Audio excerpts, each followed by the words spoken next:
many of you know, and you're kind of teasing me about it at times, I'm kind of a recluse, right? But I still have my assistant Sandy, who's a really, really tremendous woman. Many of you have met Sandy before. If not, you've emailed with her, or if you've ever emailed me, you've got the auto response back that has been forwarded to Sandy, and some of you who are watching this are laughing. But when she works over out of my house, usually she's working out of her own home office. But she'll come over once, twice a week to work for an hour or for 5 or 6 hours. She'll scan and do other things. I just want to share a couple tips when you're working with an assistant who comes over, or for yourself.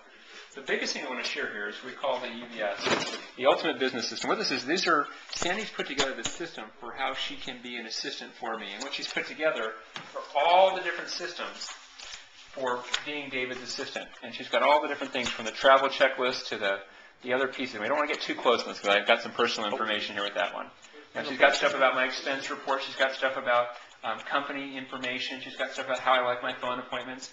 And this entire system that is here is because what I've learned over the years is, Sandy's going to find a time that she's going to have other opportunities. She's an amazing woman, and she's going to have that, whether it be in a year or in 10 or 15 years that's going to happen. I've had, probably 8 or 9 assistants, Thomas, for the last 15 years. And one of the things that I found is that I want each new assistant to start from where the other person left off. Yes. And by doing that, it's part of the responsibilities of the position, and Sandy's done a phenomenal job of helping take that and bring it forward further. Now, many of you who have our Time Mastery course have heard me talk about personal assistants. And a few of you who have the Leveraging Your Personal Assistants course actually have all those systems that are in there. You have all of them. Because I believe that the best way to teach is to teach from personal experience. And so after 15 years of working with 7 or 8 different assistants, in my own life, I found what works and what doesn't work for me, and I share that. And in that Leveraging Your Personal Assistant course, you actually get all the systems that I use. Taking out the personal information, of course. I don't give you the bank accounts and the rest of that, but I give you the spreadsheets that Sandy uses. I give you the instruction sheets that Sandy uses.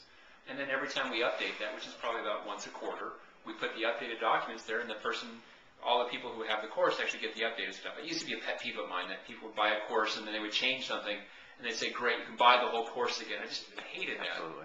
I mean, over the years, I've bought probably $20,000 or $30,000 plus of courses myself, and I'm still buying to this day because I love to learn.